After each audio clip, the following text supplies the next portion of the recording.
Ini password salah. Sebentar, Iya Pak. sih. Nah,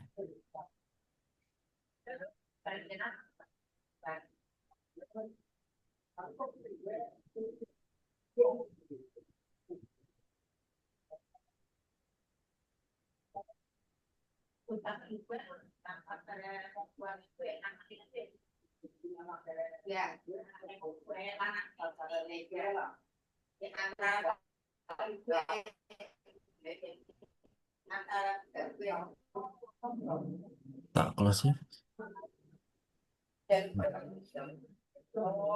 Caranya kayak ngomong aja ngomong singkat senang ngomong singkat senang lagi gampang.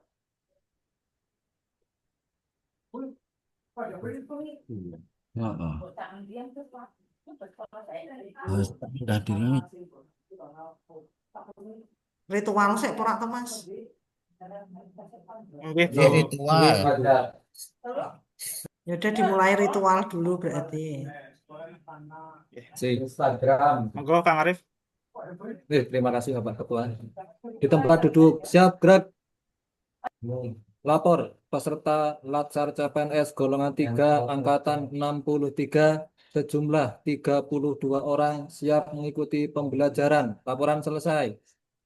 Laksanakan. Siap laksanakan. Mendengarkan lagu Indonesia Raya dilanjutkan mendengarkan lagu Mars Kemenang. Hadirin dimohon duduk dengan sikap sempurna.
Kementerian Agama Republik Indonesia ikhlas beramal jadi semboyan layani umat membangun bangsa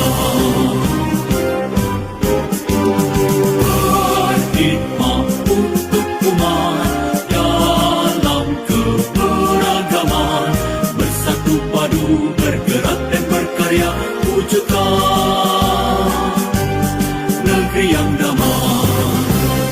Kementerian Agama Republik Indonesia ikhlas beramal jadi semboyan layani umat membangun bangsa ikhlas beramal jadi semboyan layani umat membangun bangsa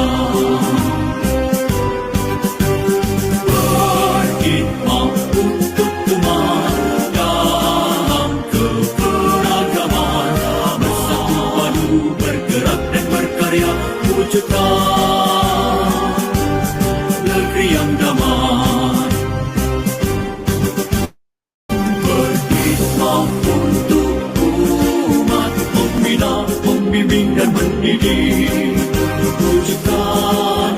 masyarakat taat beragama, wujudkan masyarakat sejahtera lahir dan batin, berhikmah untuk umat, membina, membimbing dan mendidik, mantapkan kerukunan umat dan antar umat beragama, beramal ma'ruf nahi munkar, jalani kehidupan, hikmat untuk umat, untuk perdamaian, untuk Indonesia Jaya, hikmat untuk umat, untuk perdamaian, untuk Indonesia Jaya.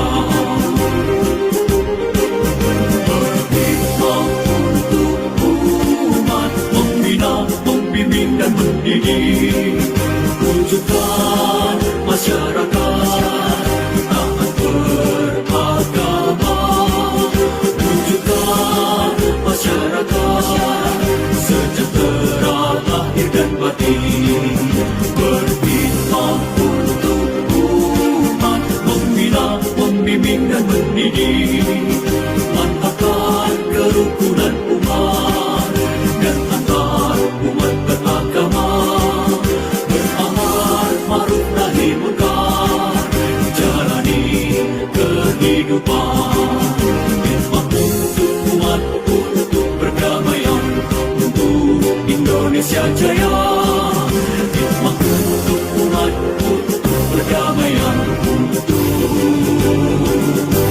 Indonesia Jaya, Indonesia Jaya.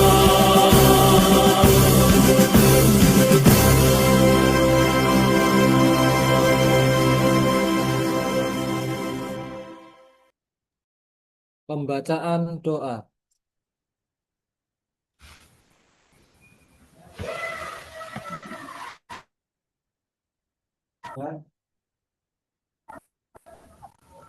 Dengan rahmat dan Allah yang Maha Kuasa, marilah kita taruh kita mata. Untuk yang non muslim dipersilahkan.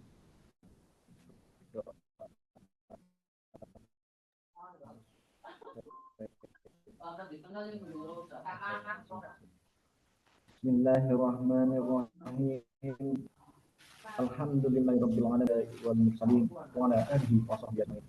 Ya Allah, ya Tuhan kami, puji syukur kami panjatkan kehadirat-Mu atas rahmat dan karunia-Mu yang tak terhingga, sehingga pada hari ini kami diberikan kesempatan untuk berkumpul dalam acara latih dasar. Ya Allah yang Maha Mengetahui lagi Maha Bijaksana, bukalah hati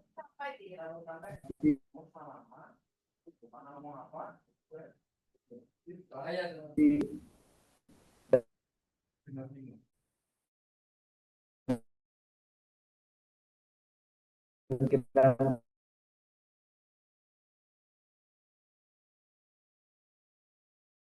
kami senantiasa mudah terima ilmu dan petunjuk-Mu dalam mengikuti pelatihan ini. Karuniakanlah kepada kami ilmu yang bermanfaat, kearifan dan kecerdasan agar dapat menyerap semua materi yang akan disampaikan dengan baik. Ya Allah, berkahilah para pelatih dan narasumber dan penuh semangat. Jadikanlah pelatihan meningkatkan kualitas kerja kami demi kebaikan bersama. Ya kami, segala dosa-dosa dan kesalahan kami, dosa kedua orang tua kami, para pemimpin serta kesehatan, keselamatan, dan jadikanlah pertemuan yang penuh. Rabbana atina fid dunya hasanah wa fil akhirati hasanah wa qina adzabannar. Subhana rabbika rabbil izzati amma yasifun wa salamun alal mursalin walhamdulillahi rabbil alamin. Tempat duduk. Siap, gerak. Baik, terima kasih. Kita berikan aplaus untuk petugas kali ini. Kita berikan reaksi.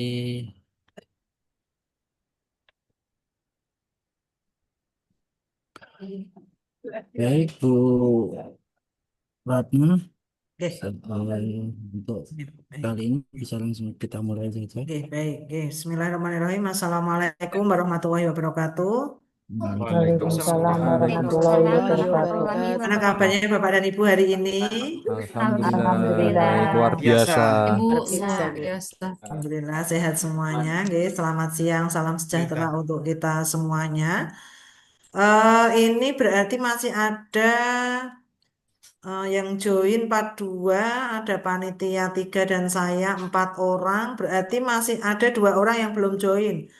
Ayo Pak Ketua, Pak Idhar Fauzi cari anggota kelompoknya. Ada yang izin enggak?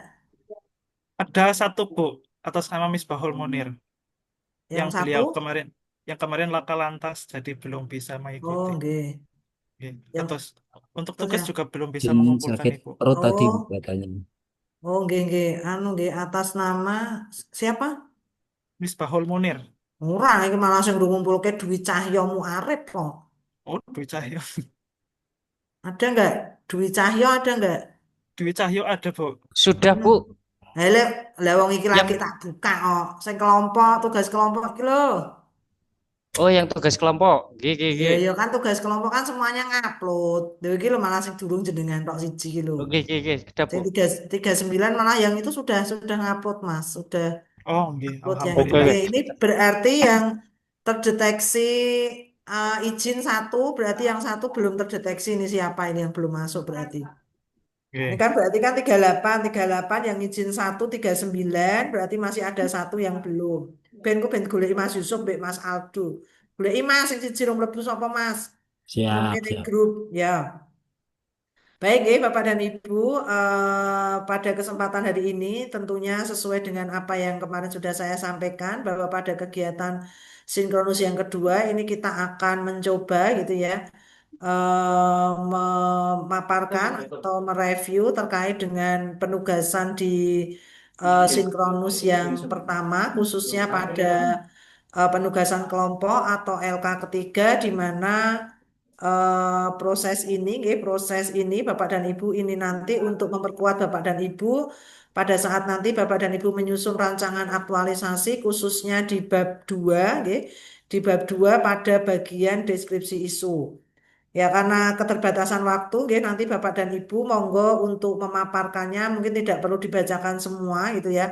Nanti masing-masing kelompok saya beri waktu 15 menit Bapak dan Ibu nggih. Kelompok 1, kelompok 2, kelompok 3, kelompok 4 nanti saya beri waktu 15 menit. Sisanya 15 menit nanti akan saya review seluruhnya sekaligus dari kelompok 1 sampai kelompok 4. Hanya nanti untuk memaparkan urutannya tidak kelompok 1, 2, nanti kelompok 1 disambung dengan kelompok 3, baru kemudian nanti kelompok 2 disambung kelompok 4. Ini biar urut ya, biar urut yang terkait manajemen ASN dulu selesai, kemudian nanti pemaparan berikutnya dari yang Smart ASN. Monggo silahkan Bapak dan Ibu bisa dimulai nggih, untuk kegiatan paparan penugasan kelompok khususnya untuk kelompok 1 bisa dimulai dari mungkin moderator dari kelompok 1 dipersilahkan.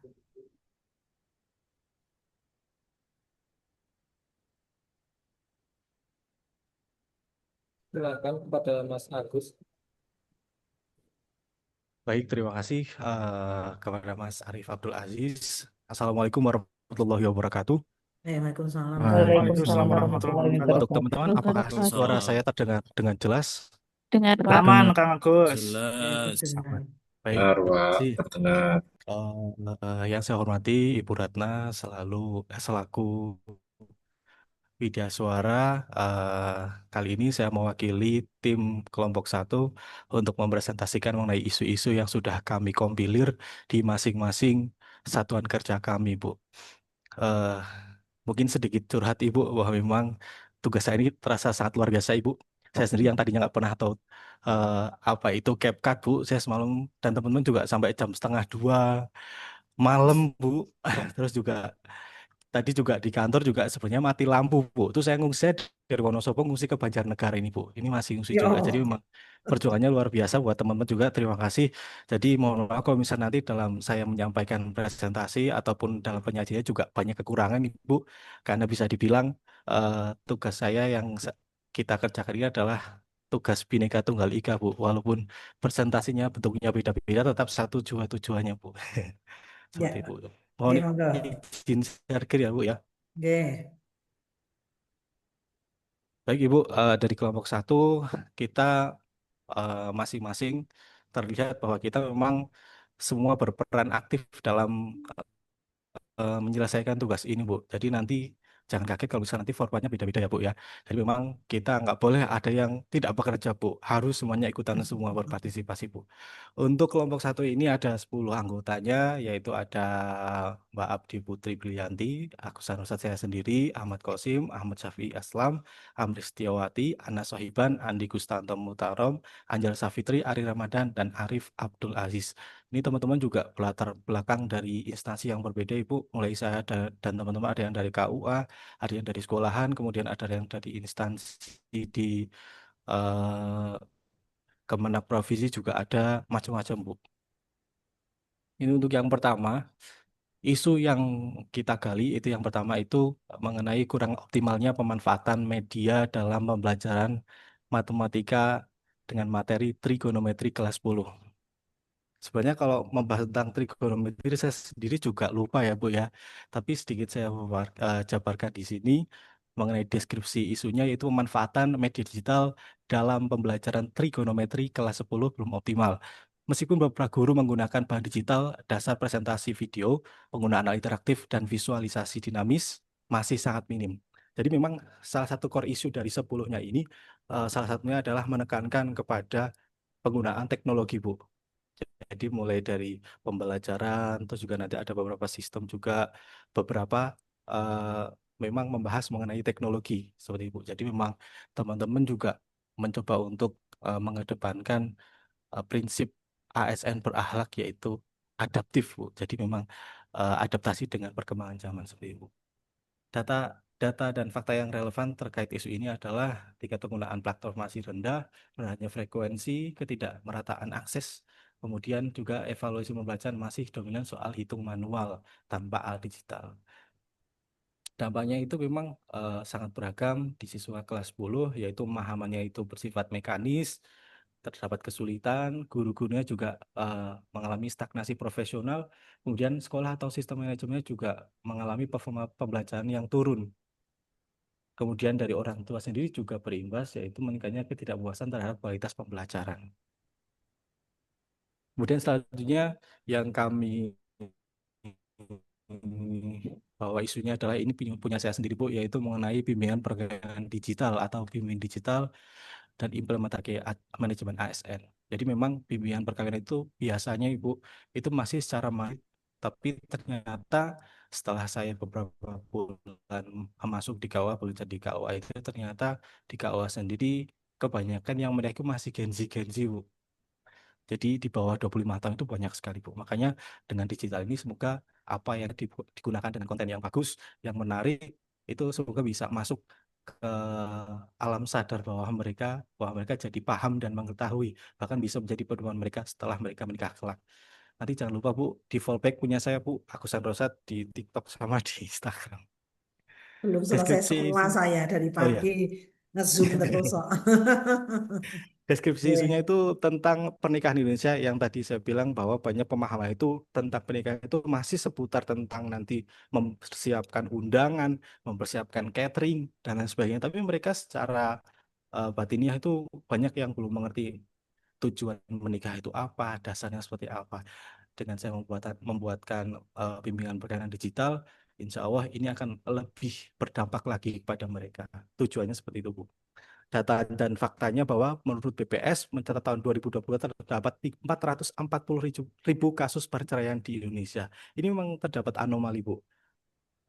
Perceraian itu naik, tapi angka pernikahan turun. Beberapa faktor yang mempengaruhinya yaitu adalah salah satunya mungkin pemahaman tentang seseorang menikah itu sekarang sudah lebih dewasa lagi, Bu. Jadi mulai beberapa paham lain seperti child free dan lain sebagainya itu juga sudah mulai bermunculan sekarang. Dampaknya, dampak isu ini jika tidak diselesaikan, yaitu yang pertama calon pengantin akan kurang siap menghadapi kehidupan berumah tangga. Untuk keluarga dan masyarakat akan terdampak oleh meningkatnya kasus disharmoni dalam rumah tangga. Untuk kami, ASN KUA itu akan dinilai kurang responsif terhadap tuntutan zaman. Kemudian bagi negara sendiri dampaknya adalah menghadapi beban sosial akibat meningkatnya kasus perceraian dan masalah keluarga. Selanjutnya Ibu, isu mengenai kesenjangan kompetensi digital pada kantor urusan agama ini menjadi salah satu isu yang sangat kompleks karena memang eh, seperti anomali ya, kita diminta untuk serah digital, tapi memang banyak yang namanya pengurangan dana anggaran, efisiensi. Nah, jadi memang agak anomali Bu. Jadi makanya ini adalah kasus yang sangat bagus yang juga diangkat oleh teman saya juga di sini. Data dan fakta relevannya itu kurang pelatihan, kemudian keterbatasan infrastruktur, mindset, dan resistensi terhadap perubahan. Kemudian dampak jika tidak diselesaikan itu menurunkan kualitas pelayanan publik, rentan terhadap disinformasi dan penipuan digital, inkonsistensi dan inefisiensi administrasi. Makanya semua adalah kesenjangan kompetensi digital ini bukan sekedar teknis, tapi menjadi masalah strategis yang nanti juga bisa mengancam untuk masa depan KUA sendiri. Selanjutnya, isu mengenai keterbatasan ruang konseling privat. Ini di KUA sendiri, Bu. Jadi memang kembali lagi mengenai isu tentang penghematan, Bu. Jadi memang untuk ruang konseling privat juga sangat terbatas, Bu. Bahkan saya sama teman-teman saya juga punya yang berdempetan, kita nggak ada sekat dan lain sebagainya. Dan lagi-lagi efisiensi, Bu. Sebagai deskripsinya itu kita menjadi pusat pencatatan nikah, terus banyak sekali konseling sering dilakukan di ruang pelayanan umum. Jadi privasi dan kenyamanan tidak terjamin. Datanya sebagian besar KUA tidak mempunyai ruang kepala dan pelayanan nikah. Jadi memang seperti itu keadaannya di KUA kami, Bu. Jika tidak ditangani dengan serius, maka dampaknya adalah tugas konseling tidak profesional, masyarakat enggan terbuka, instansi juga citranya kurang bagus, serta peran KUA juga jangka panjangnya itu jadi kurang profesional, Bu. Bahkan bisa melemah. Selanjutnya, isu yang selanjutnya itu tidak tersedianya buku pendamping materi membaca huruf Jawa pada mata pelajaran bahasa Jawa. Ini juga menjadi salah satu anomali juga, Bu. Jadi memang bahasa Jawa ini adalah yang dulu adalah muatan lokal, sekarang pemerintah lebih mendukung lagi menjadi salah satu juga pelajaran yang diperhitungkan, Bu. Tapi memang anomalinya adalah di situ untuk buku pelajaran itu untuk sebagai pembawa materi dalam pelajaran itu banyak yang tidak berbahasa Jawa. Kan agak lucu ya, Bu ya. Nah, akar masalahnya adalah keterbatasan sumber belajar menyebabkan guru kesulitan memberikan materi sesuai kurikulum dan guru yang sesuai dengan spesialisasi bahasa Jawa hanya ada satu orang. Jadi untuk kita diskusi juga sangat terbatas sekali. Dampaknya timbul yaitu guru kesulitan mengembangkan metode, siswanya itu motivasi belajar rendah karena memang literasinya juga terbatas, sekolah kualitas pembelajaran berkurang, orang tua masyarakat juga berkurang kepercayaannya terhadap layanan pendidikan dan secara manajemen ASN, menurunnya kinerja guru dalam penguasaan teknologi dan inovasi pembelajaran. Selanjutnya, isu selanjutnya adalah belum optimalnya pengelolaan data dan informasi di KUA Kecamatan Kota Kudus. Ini juga salah satu juga, Bu. Jadi memang di KUA memang semua masih manual, Bu. Kan beberapa tahun ini kan sudah ada SIMKah online, sistem manajemen nikah online. Tapi memang untuk backdate data-data tahun lalu, 10 tahun yang lalu itu masih secara manual. Makanya ini juga menjadi isu yang menarik untuk dibahas, Bu. Datanya bahwa sejumlah peristiwa nikah termasuk tinggi. Data butuh rapi dan cepat. SIMKah sudah ada, tapi juga kadang terlambat input dan lain-lain. Dampaknya banyak sekali, mulai dari pelayanan masyarakat yang lambat, data kurang akurat, arsip rawan rusak, transparansi terbatas, kemudian kepercayaan publik juga bisa menurun kalau misal kita memang tidak sip dalam menghandle data ini. Isu selanjutnya adalah belum adanya sistem geospasial persebaran penjuru agama Islam PAI se-DIY. Nah, ini yang berada di Kemenak Provinsi Daerah Istimewa Yogyakarta. Isunya adalah tentang unit kerja bidang penaizawa. Kanwil Kemenak DIY belum memiliki sistem geospasial untuk memvisualisasikan data penyuluh agama. Data PAI ini masih hanya berupa spreadsheet statis yang menghambat efektivitas manajemen ASN dan pelayanan publik. Data yang relevan dan faktanya itu keterbatasan data, kemudian ada data gap yang terjadi kesenjangan data, kemudian hambatan target itu sulit memastikan pencapaian target 1 PAI per kelurahan. Jadi memang untuk penyuluh agama Islam itu seharusnya seyogianya sudah ada plot-plotnya sendiri, 1 orang penyuluh untuk berapa desa atau berapa majelis taklim itu harusnya sudah ada. Tapi memang sekali lagi belum ada sistem yang dimunculkan oleh Kementerian Agama yang menunjukkan bahwa ini sudah spesialisasi. Seperti itu, Bu. Dampaknya jika isu tidak diselesaikan, itu sistem merit sangat rentan. Proses perencanaan dan penempatan PAI tidak dijamin secara kuat keobjektifannya, keobjektivitasannya. Jadi memang kalau misalnya dia merasa itu ada, misal ada satu wilayah ramai misalnya, Bu. Wilayah ramai di situ banyak majelis taklim, tapi jika tidak ada pembagian yang jelas secara geospasial tidak jelas, itu berpotensi akan membuat mereka menjadi rebutan. Sedangkan sebaliknya kalau misalnya ada wilayah sepi malah bisa jadi tidak terhandle oleh semua penyuluh agama Islam. Isu selanjutnya yang diangkat oleh kelompok kami adalah isu keterbatasan pengembangan karir guru ASN. Nah, ini juga menjadi isu yang besar sekarang yang sedang ramai juga di internet belakangan ini. Penjabaran deskripsinya adalah terbatasnya kesempatan dan mekanisme pengembangan karir guru ASN di madrasah, baik struktural maupun fungsional. Kemudian guru madrasah di bawah Kementerian Agama Republik Indonesia sering menghadapi hambatan dalam naik pangkat, golongan, karena keterbatasan angka kredit, akses pelatihan, serta kesempatan mengikuti program sertifikasi atau diklat. Beberapa data dan fakta yang relevan dari isu ini, yang pertama adalah jumlah guru belum PPG itu 620.716 guru binaan Kemenak belum PPG, Bu. Kemudian juga 484.678 guru, diantaranya yaitu adalah guru madrasah. Jadi memang banyak sekali guru madrasah yang mungkin secara penilaian yang secara subjektif ya dan terukur memang banyak yang belum karena memang belum PPG, ya.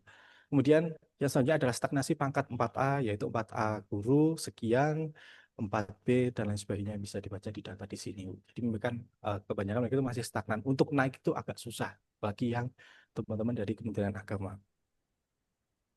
Untuk capaian angka kredit, tahap ketiga 892 guru dan pengawas berhasil dinilai angka kreditnya. Kemudian tahap kelima 1423 guru dan pengawas berhasil ditetapkan angka kreditnya. Sedangkan program sebagai nanti solusinya adalah program pengembangan profesi digital, yaitu target pelatihan 75.000 guru madrasah dengan 3.589 pengawas madrasah berbasis sistem digital. Jadi memang kebanyakan isu-isu yang kita angkat adalah berbasis digital. Data dan faktanya itu rendahnya presentasi guru dengan pangkat tinggi, belum sertifikasi, kemudian keterlambatan penilaian PAK, penilaian angka kredit juga banyak terlambat. Dampaknya itu stagnasi karir, kemudian rencana motivasi kerja, kesenjangan profesionalitas, serta ketidakmerataan kualitas pendidikan. Kemudian selanjutnya adalah isu yang kami angkat adalah keterbatasan referensi kesusastraan Indonesia di siswa MTS Negeri 14 Boyolali. Ini juga teman kami yang guru, Ibu. Nah, ini latar belakang adalah kesusastraan Indonesia itu penting, kemudian minatnya itu juga masih rendah, serta minat dan akses untuk masuk ke situ juga agak rendah, Ibu. Permasalahan utamanya adalah rendahnya akses. 1 menit lagi ya, Pak. Siap, Bu. Permasalahannya adalah di sini rendahnya apresiasi, terbatas pemahaman, kurangnya integrasi, minimnya inisiatif eksplorasi. Nah, untuk identifikasi bisa dilihat sendiri di sini, Ibu, Bapak. Dampaknya itu minat baca turun, terbatas bacaan yang menarik. Jadi mereka memang teman-teman kebanyakan mereka membaca hanya untuk yang ingin mereka baca saja, gitu ya. Solusinya adalah diperlukan langkah strategis, yaitu penugasan ASN sebagai pendamping tanggung jawab literasi dan sebagainya di sini. Isu terakhir adalah kurang infrastruktur dan sarana prasarana di KUA. Nah, ini juga tadi seperti awal nyambung yang tadi, Bu, masih tentang pengurangan biaya Salah satunya adalah ini semua bahwa datanya adalah data kerusakan bangunan. Seperti kawan saya sendiri, Bu, itu juga lumayan memprihatinkan, Bu. Padahal kita juga ramai terus, ibaratnya seperti itu. Jadi nanti dampaknya jika tidak tercapai adalah terhambatnya kinerja pegawai, menurunnya kualitas pelayanan publik, tidak efisiensinya waktu dan energi kerja, kemudian serta potensi ketidakpuasan masyarakat pengguna layanan. Dan tentunya 10 isu yang kita angkat tentunya nanti akan kita jabarkan di tugas individu kita masing-masing, Ibu. Jadi itu sebagai gambaran saya untuk Ibu dan juga teman-teman. Semoga nanti bisa memberikan manfaat mungkin atau mungkin pemerintah yang bisa melihat isu-isu ini bisa benar-benar diatasi karena memang banyak sekali hal yang urgent yang penting dari isu-isu yang kami angkat untuk bisa benar-benar direalisasi oleh pemerintah maupun Kementerian Agama. Itu saja Ibu. Mohon maaf kalau misalnya ada salah kata dan ucap. Semoga teman-teman juga makin semangat ya. Ini kita baru awal, baru berapa persen. Semakin semangat teman-teman. Itu saja. Terima kasih. Wassalamualaikum warahmatullahi wabarakatuh. Waalaikumsalam. Waalaikumsalam warahmatullahi wabarakatuh. Kita upload dulu nggih. Nanti untuk penguatannya nanti sudah saya beri catatan nanti di akhir sekalian. Baik, untuk selanjutnya nggih dari kelompok 3 terlebih dahulu nggih biar nyambung untuk pembahasannya terkait isu-isu yang terkait dengan manajemen ASN. Monggo silahkan. Nanti saya pasang timer nggih biar waktunya nanti kita tidak terlalu sore nggih. Monggo silahkan. Nanti Mas Renaldo ndak nangis nanti nek sampai lebih dari jam 4 ya Mas Aldo. Monggo silahkan dari kelompok 3 ini siapa yang mau memaparkan? Baik Bu. Dari saya Jeffriyanto dan nanti akan dipresentasikan oleh Bu Maisarot. Izin berbagi layar dulu Bu. Monggo Bapak.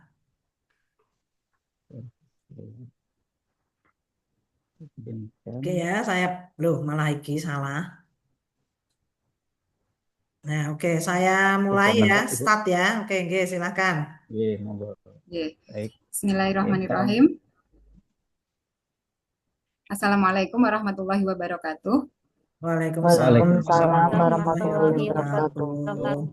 Saya Maisarotun Nikmah, mewakili dari kelompok 3 Ibu untuk mempresentasikan tugas tentang observasi kami terkait isu-isu manajemen ASN yang terjadi di lapangan, khususnya di instansi kami.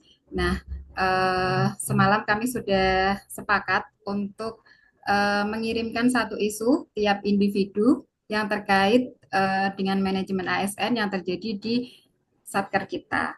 Nah, setelah kita rangkum, ya, tujuannya adalah untuk mengidentifikasi isu-isu yang terjadi di lapangan dan menganalisis dampak serta pihak yang terdampak dari isu-isu tersebut. Lalu kami memahami bahwa manajemen ASN ini terbagi ke dalam 4 hal. Yang pertama adalah peran ASN sebagai pelayan masyarakat, ya. Karena peran penting ASN ini sebagai pelayan masyarakat, maka kita berhak untuk mengangkat isu apa yang perlu kita angkat di sini gitu ya. Lalu yang kedua adalah ASN bekerja berdasarkan sistem merit dan ASN juga memiliki hak dan kewajiban serta ASN memiliki kode etik.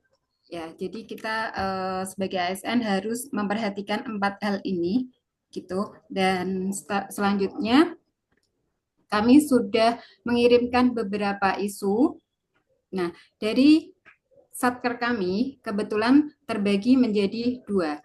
Nah, kami ada di instansi pendidikan dan juga ada di KUA. Ya, sebagian besar ada di instansi pendidikan dan sebagian lagi ada di KUA. Nah, pertama saya ingin menjelaskan yang terjadi di MTS Negeri 2 Tegal.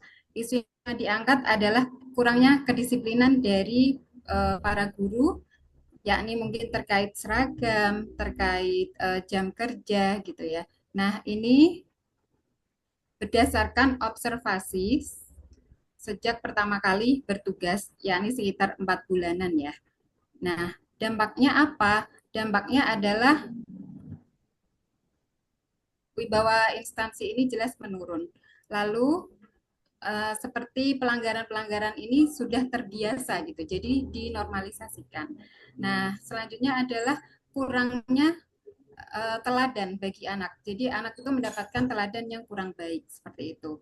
Nah, otomatis pihak yang terdampak adalah kepala madrasah, nama instansi itu sendiri, lalu pegawai dan juga kualitas pendidikan dari peserta didiknya. Oke, selanjutnya ada di Man3 Cilacap. Isu yang diangkat juga tentang kedisiplinan. Mungkin hal ini yang menjadi isu besar ya, isu besar bagi lembaga pendidikan, karena setelah kita kumpulkan ternyata isu-isu yang diangkat itu mirip gitu ya. Jadi saya bisa simpulkan bahwa ketidakdisiplinan di lembaga pendidikan ini memang perlu perlu diberikan garis merah bahwa kita perlu untuk menangani ini seperti itu. Lalu selanjutnya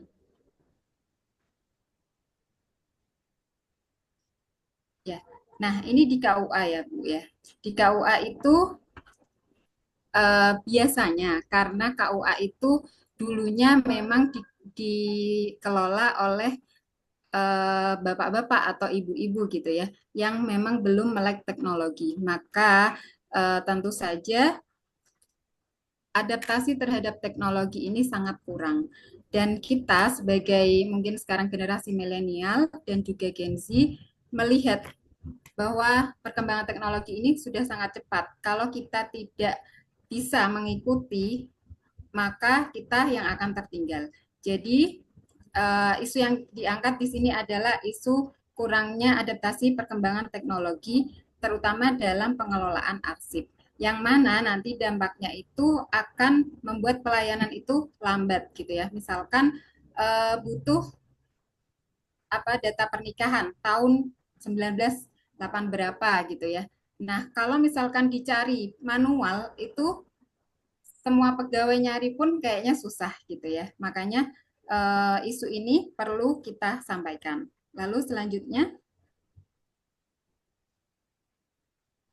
ya, di Min3 Purbalingga ini juga sama, kurangnya kedisiplinan dalam tugas dan fungsi yang dimiliki oleh staf atau karyawan di lingkungan pendidikan.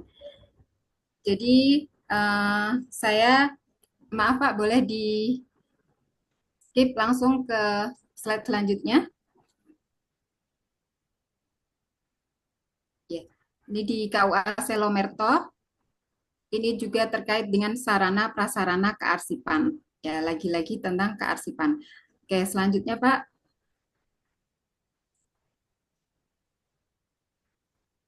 Ya. Nah, ini di Man 4 Kebumen seperti ini kasus yang terjadi.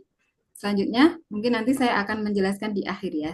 Boleh di slide dulu sampai akhir.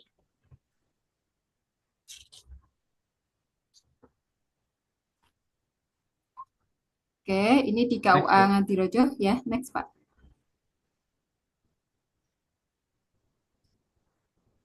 Man 2 Jepara. Next.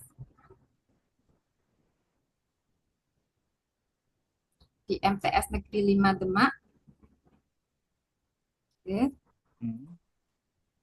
Lalu ya, di Pasca Sarjana UIN Sunan Kalijaga. Oke. Nah, dari 10 isu yang terjadi di lapangan atau instansi kami, bisa kami tarik kesimpulan ada 3 isu besar yang perlu diperhatikan, yaitu yang pertama ketidakdisiplinan dan etika kerja guru atau pegawai. Di antaranya misalkan seragam. Harusnya Senin Selasa seragamnya putih, tapi tidak mematuhi untuk pakai seragam itu. Lalu bisa juga tentang absen atau jam kerja ya. Tidak disiplin di dalam jam kerja. Ini jelas tidak bisa kita normalisasi ya. Karena guru terutama itu menjadi panutan bagi murid-murid. Nah, maka dari itu dampak yang terjadi adalah menurunnya wibawa instansi itu sendiri, gitu ya. Jadi kayak misalkan Indonesia ini udah terkenal sama jam karetnya. Nah, seperti itu. Ya, lalu yang kedua adalah kurang optimalnya manajemen dan distribusi sumber daya. Jadi seperti ini lebih banyak terjadi di KUA ya mungkin. Jadi yang saya perhatikan dan juga teman-teman yang bertempat di KUA itu untuk pembagian tugas ini kurang sepadan gitu ya, tidak merata. Karena apa? Karena adanya staf yang tadinya mungkin honorer lalu diangkat menjadi ASN itu sesuai dengan satker yang dipilih sehingga itu menjadi menumpuk gitu. Jadi misalkan seperti di KUA saya di KUA Ngadirojo Wonogiri ini terdapat staf itu sekitar 6 orang. Nah, sedangkan untuk pelayanan itu cukup 2 atau 3 orang saja. Jadi 3 orang lainnya ini ya mau nggak mau harus mencari kegiatan yang lain gitu ya. Nah, itu kalau misalkan sedang apa ya pelayanannya itu sedang ramai, mungkin terlihat pegawainya banyak yang nganggur gitu. Padahal memang mereka itu berketempatan di satker ini, tetapi untuk job desk-nya itu numpuk gitu ya. Jadi double job gitu, double job dengan pegawai yang lainnya. Nah, dampak yang terjadi apa? Dampak yang terjadi distribusi tugas tidak merata, lalu pekerjaan juga tidak sejajar. Jadi ada yang misalkan yang rajin ya rajin, yang nggak mau kerja ya ya udah gitu-gitu aja gitu. Nah, dampak untuk kegiatan tersebut apa? Dampak dari isu tersebut adalah ketidakpuasan dalam pelayanan gitu ya, ketidakpuasan masyarakat dalam pelayanan. Artinya masyarakat itu mengharapkan KUA ini memiliki pelayanan satu pintu gitu ya, tetapi ternyata kalau ribet gitu ya, kalau ribet ya malah jadi kesel gitu. Nah, seperti itu. Lalu selanjutnya isu yang ketiga adalah administrasi dan sarana prasarana pelayanan publik yang kurang optimal. Jadi seperti misalkan lemari, ruangan, terus scanner ya atau komputer. Biasanya komputernya itu tua gitu ya. Jadi nggak bisa kalau misalkan diajak lari. Nah, maka dari itu dampak yang terjadi adalah lambat dalam pelayanan. Terus bisa jadi untuk apa namanya arsip-arsip tadi kalau sarana prasarananya kurang maka rawan terjadi hilang atau rusak sehingga kurang rapi gitu ya. Nah, berarti kan kalau kurang rapi nantinya untuk pelayanannya akan terhambat. Nah, mungkin itu Bu 3 isu besar yang bisa kami kelompokkan, yang bisa kami tarik garis merahnya dari 10 satker. 10 satker yang berbeda kota juga gitu. Ternyata isu yang diangkat itu isu yang terjadi di lingkungan ini ternyata hampir sama. Nah, mungkin itu saja yang dapat kami sampaikan. Kurang lebihnya mohon maaf. Terima kasih. Wassalamualaikum warahmatullahi wabarakatuh.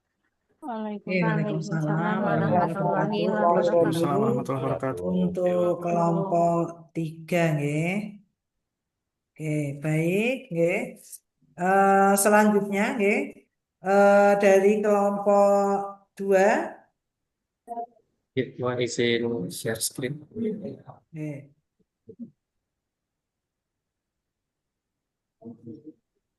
Baik, bismillah.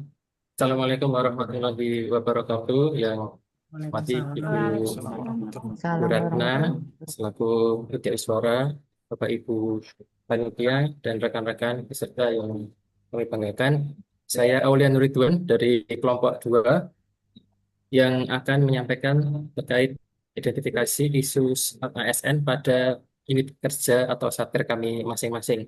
Akan ada 10 isu dan setiap isu akan kami paparkan masing-masing karena kami masing-masing yang lebih memahami keadaannya. Dan untuk mengefisiensikan waktu, mari kita mulai dari isu yang pertama yang akan disampaikan oleh nomor peserta 1, yaitu Mas Arief. Kepada Mas Arief, silakan. Oke, terima kasih. Assalamualaikum warahmatullahi wabarakatuh. Waalaikumsalam Langsung warahmatullahi saja pembukaan tadi ikut yang depan. Isu yang pertama itu adalah keterbatasan keterampilan guru di era digital. Deskripsi isu ini berkaitan dengan keterampilan digital dan budaya digital guru dalam menggunakan media digital untuk pembelajaran, pengembangan kompetensi guru, dan berinteraksi dengan masyarakat. Fakta pendukung berdasarkan observasi fakta di madrasah menunjukkan masih banyak guru yang memiliki keterbatasan kompetensi digital baik dari segi pengetahuan, keterampilan, maupun sikap. Keterbatasan ini terlihat dalam penggunaan aplikasi untuk pembelajaran, pengolahan data, hingga pemanfaatan teknologi komunikasi untuk interaksi dengan masyarakat. Lanjut, Mas, next. Keterkaitan isu dengan Smart ASN, isu ini berkaitan dengan tadi keterampilan digital dan budaya digital. Dampak isu, dampak untuk masyarakat itu yang pertama kepercayaan masyarakat menurun, yang kedua kualitas pendidikan tidak merata. Dampak untuk guru tersebut kesulitan beradaptasi dalam pekerjaan, penurunan kinerja guru, terus yang C dampak untuk instansi, penurunan produktivitas instansi, dan citra instansi menurun. Solusinya, yang pertama pelatihan berbasis digital, yang kedua pengadaan sarana digital yang memadai, dan yang ketiga pendampingan guru. Terima kasih. Itu terkait isu keterbatasan keterampilan digital guru. Terima kasih. Baik, terima kasih Mas Arief. Kemudian langsung saja kita lanjutkan ke isu yang kedua. Kami persilakan kepada Mas Arizal. Terima kasih atas waktunya. Mohon izin presentasi, Ibu. Isu yang kedua yaitu terkait banyaknya arsip nikah seperti akta dan buku nikah yang sudah tua, sudah lapuk, usang, sobek. Maka dari itu, deskripsi dari isu ini adalah optimalisasi digitalisasi arsip nikah untuk mengatasi dokumen fisik yang tua di KUA. Data-data atau fakta pendukung untuk deskripsi isu tersebut adalah yang pertama banyaknya arsip nikah yang sudah berusia lama, Ibu. Yang kedua faktor lingkungan. Yang ketiga arsip fisik yang rusak menimbulkan kendala dalam pelayanan. Yang terakhir adalah digitalisasi arsip menjadi kebutuhan mendesak untuk menjaga nilai hukum dan pelayanan masyarakat. Next, Mas. Terkaitan isu dengan Smart ASN adalah kerusakan arsip nikah di KUA menurut aparatur untuk bertransformasi menuju Smart ASN. Isu ini selaras dengan 4 pilar Smart ASN, yaitu digital skills, kedua networking, global orientation, dan public service. Dampak yang diakibatkan dari isi tersebut adalah kerusakan arsip nikah menyebabkan pelayanan publik terganggu, seperti keterlambatan penerbitan duplikat dan sulitnya pencarian data lama. Masyarakat dirugikan karena harus menempuh proses panjang, bahkan proses tersebut sampai ke pengadilan agama untuk memenuhi kebutuhan hukum dan administrasi.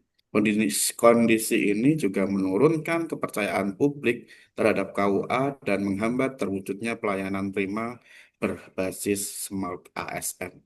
Solusi dari isu tersebut adalah yang pertama, tetap digitalisasi arsip. Yang kedua, meningkatkan infrastruktur, yaitu menyediakan ruang arsip sesuai standar ANTRI. Yang ketiga, backup data. Yang keempat, pelatihan ASN untuk menjadi petugas KUA dengan keterampilan pengelolaan arsip digital. Yang terakhir adalah kolaborasi, yaitu melibatkan ANTRI, Dinas Kearsipan, dan pemerintah daerah dalam mendukung program digitalisasi arsip. Terima kasih. Baik, terima kasih Mas Arizal. Untuk selanjutnya, isu yang ketiga akan saya sampaikan sendiri terkait pelanggaran etika digital siswa pada grup WhatsApp tanpa pengawasan yang terjadi di satuan kerja atau unit kerja saya, yaitu di MTS Negeri 2 Sukoharjo.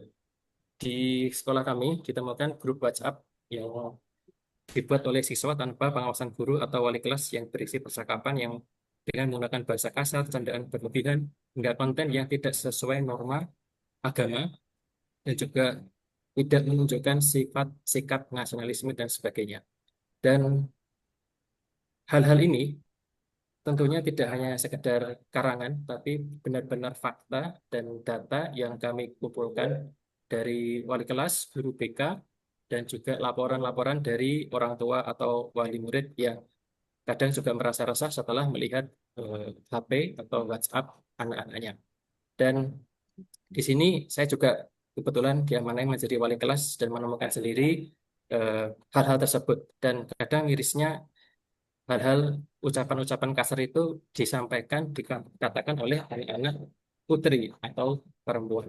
Ya tentunya sudah tidak bisa dinormalisasi. Dan ini tentunya terkait juga dengan guru atau wali kelas yang juga banyak yang merupakan ASN. Kemudian untuk keterkaitan isu dengan simat ASN, ya ini isu ini menunjukkan rendahnya pemahaman serta penerapan etika digital atau digital ethics dan lemahnya pembiasaan budaya digital sehat atau digital culture di kalangan siswa yang juga tak lepas dari perlunya peran aktif ASN yang menjadi wali kelas atau guru yang juga harus bisa memahami dan memahamkan digital ethics dan digital culture ke siswa. Dan juga perlu kita bisa mengarahkan, melakukan pengawasan atau monitoring dan memberikan keteladanan atau mungkin example ya kepada para siswa. Karena untuk bisa melakukan semua itu tentunya kita juga memerlukan digital skill yang memadai.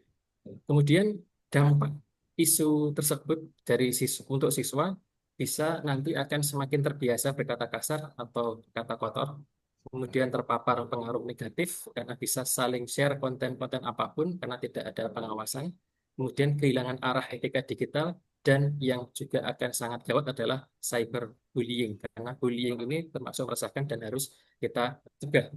Kemudian untuk guru bisa mengalami kesulitan membimbing di luar kelas, untuk madrasah bisa menurunkan citra atau nama baiknya, untuk orang tua tentunya bisa kesulitan mengontrol anak, dan anak yang sudah dididik baik-baik bisa jadi dipengaruhi atau terpengaruh oleh teman-temannya.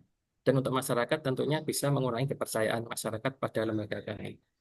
Untuk solusi, ada beberapa solusi yang bisa saya atau kami tawarkan. Yang pertama, edukasi literasi digital dan etika bermedia sosial.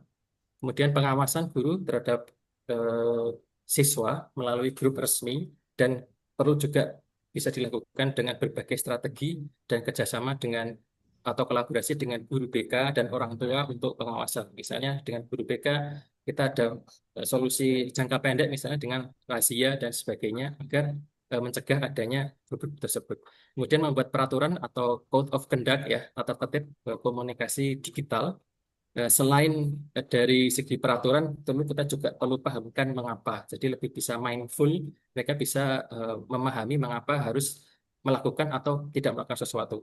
Kemudian kita harus juga mengarahkan siswa pada media dan konten yang positif agar menjauh dari konten yang negatif. Kemudian juga tak lupa guru atau ASN yang menjadi wali kelas atau guru BK juga harus menunjukkan keteladanan berupa sikap disiplin, bijak, dan santun dalam menggunakan media digital. Baik, terima kasih. Saya kira mungkin sekian dari saya. Kemudian untuk selanjutnya, Mas Huda, silakan menyampaikan. Terima kasih, Mas Aulia.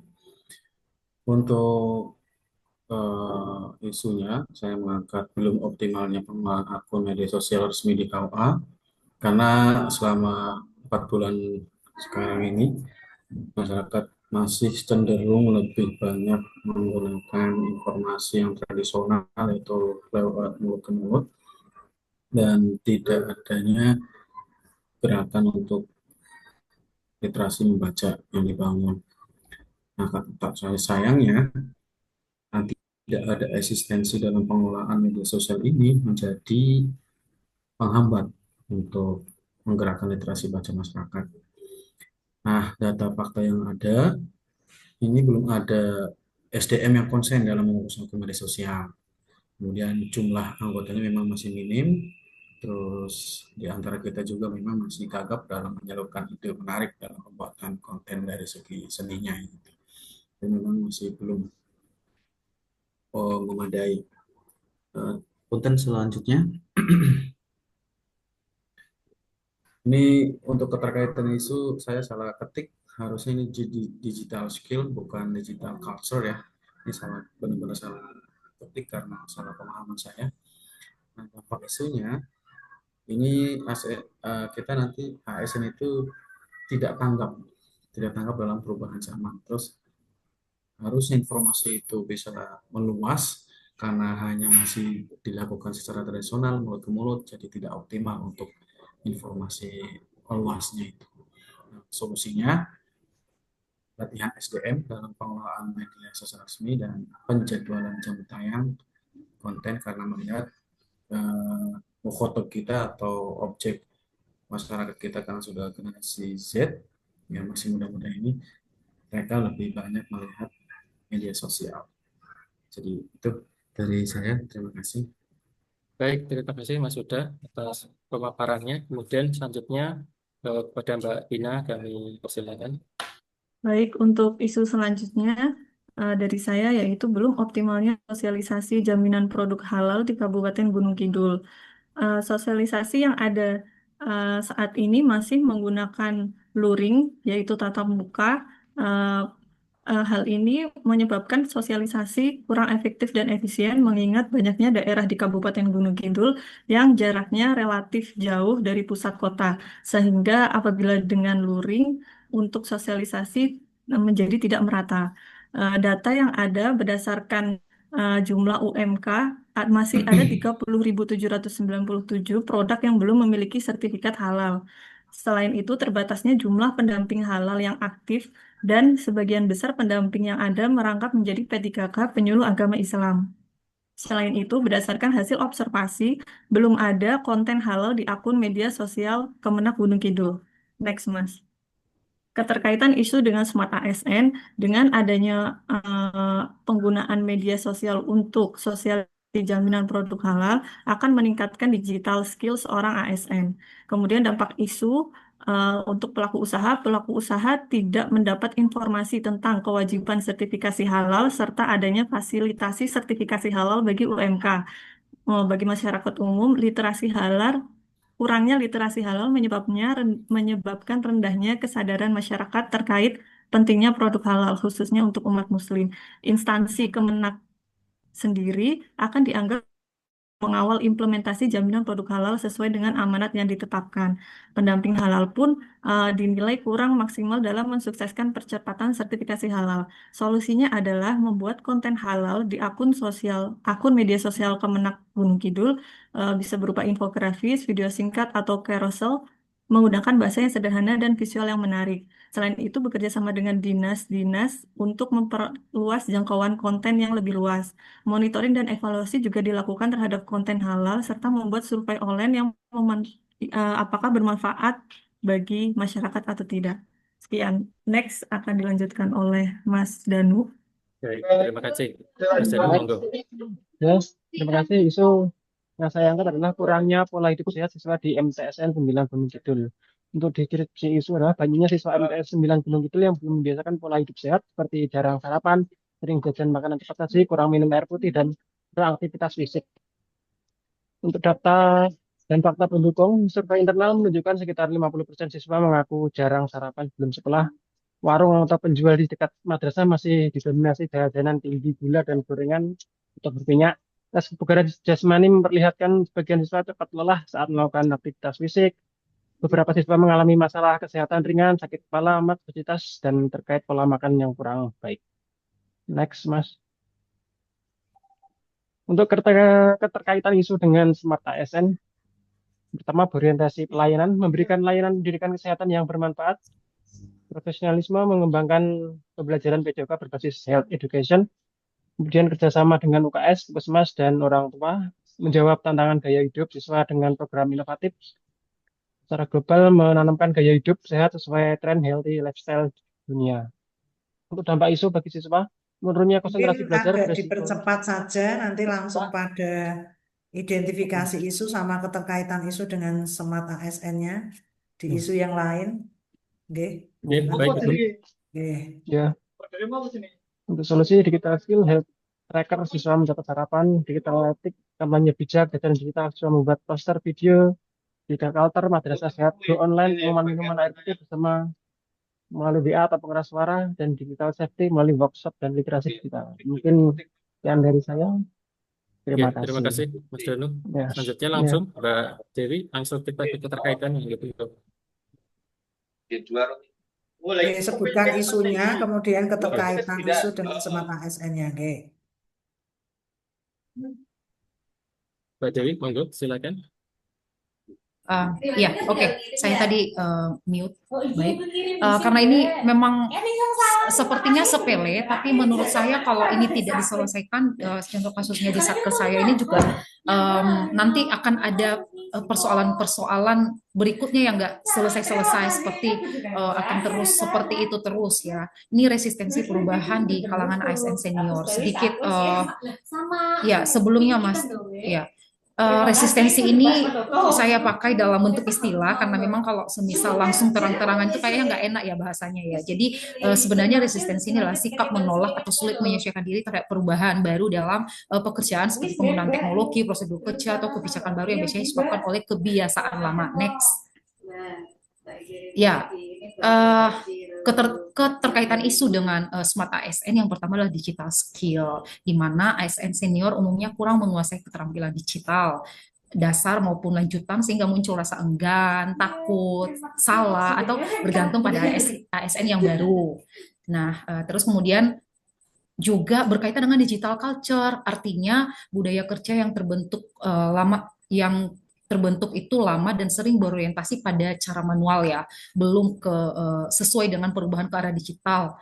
Dan itu dipandang juga mengganggu zona nyamannya mereka karena mereka udah terbiasa dengan manual. Sedangkan ASN yang masih muda itu lebih senangnya mengarah ke arah digitalisasi ya, ke smart ASN. Kemudian digital etnik artinya resistensi dapat membuat ASN senior kurang peduli terhadap etika digitalisasi karena tidak senang dengan adaptasi yang ada dan biasanya mengabaikan integritas dalam pelaporan berbasis sistem juga. Karena ada gap senioritas dengan junioritas. Kemudian dampak daripada isu tersebut adalah yang pertama ke ASN seniornya merasa tertekan dan kurang percaya diri ya karena budaya senioritas. Kemudian yang senior merasa tertekan karena memang tidak terbiasa dengan hal-hal yang baru. ASN junior terbebani pekerjaan tambahan karena tidak bisa cepat, tidak efisien pengerjaannya dan lain-lain. Dan ini sangat penting karena lambatnya adopsi smart governance. Mau sampai kapan kalau kita terus membiarkan hal ini terjadi?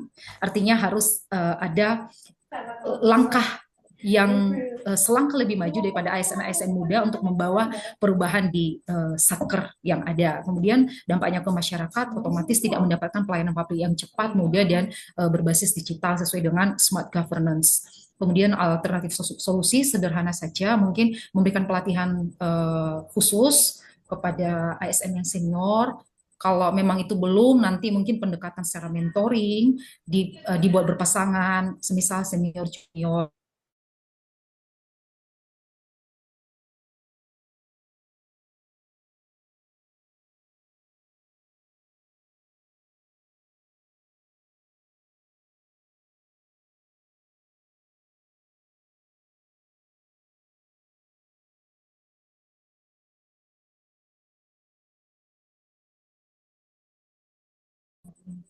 Digitalisasi yang saya maksud di sini, terus sosialisasi manfaat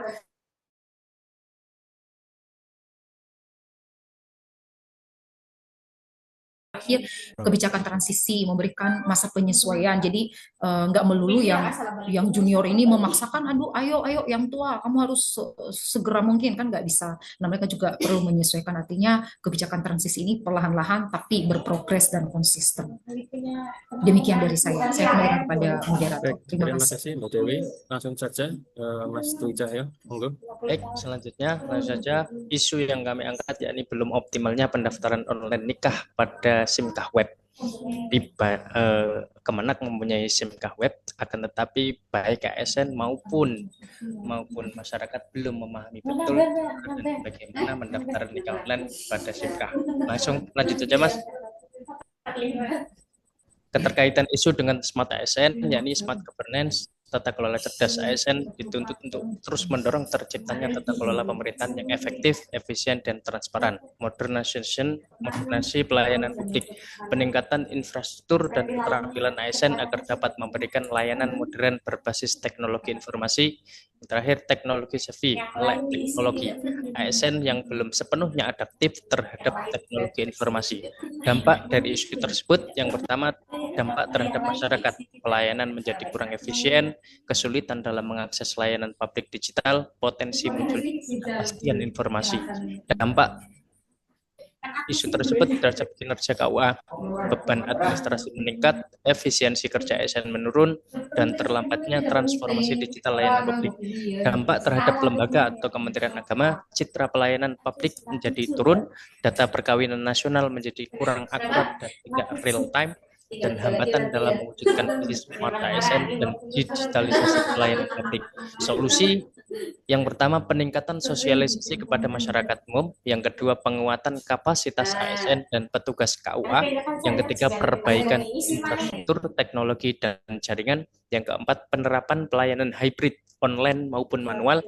Dan yang kelima, monitoring, evaluasi, dan inovasi berkelanjutan. Dan yang terakhir, penanaman nilai berakhlak dalam pelayanan. Terima kasih.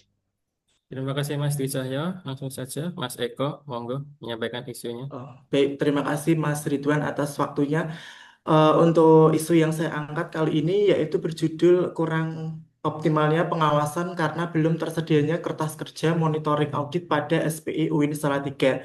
Isu ini saya angkat karena didukung oleh fakta-fakta dari hasil evaluasi internal, kemudian dari hasil audit tahun sebelumnya, dan yang paling penting adalah isu ini merupakan hasil rekomendasi dari notisi audit kinerja yang dilakukan oleh Inspektorat Jenderal Kementerian Agama Republik Indonesia pada tahun 2025 sekitar 1 bulan yang lalu di UIN Salatiga.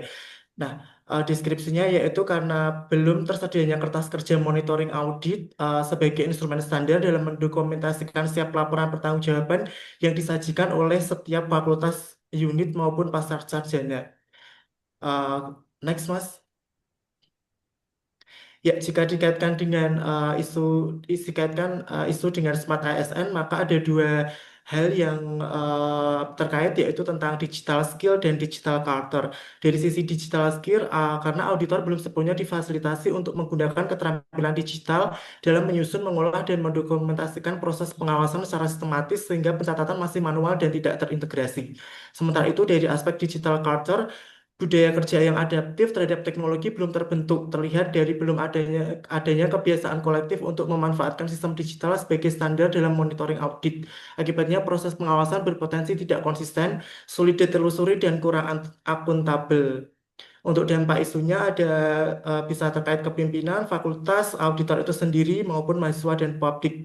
Kemudian solusi yang bisa ditawarkan itu dari penyusunan dan standarisasi KKMA atau kertas kerja monitoring audit, digitalisasi dokumen audit, pelatihan auditor, dan evaluasi continuous improvement atau perbaikan terus-menerus pada kertas kerja monitoring audit itu sendiri. Terima kasih. Assalamualaikum warahmatullahi wabarakatuh. Saya kembalikan ke Mas Aude.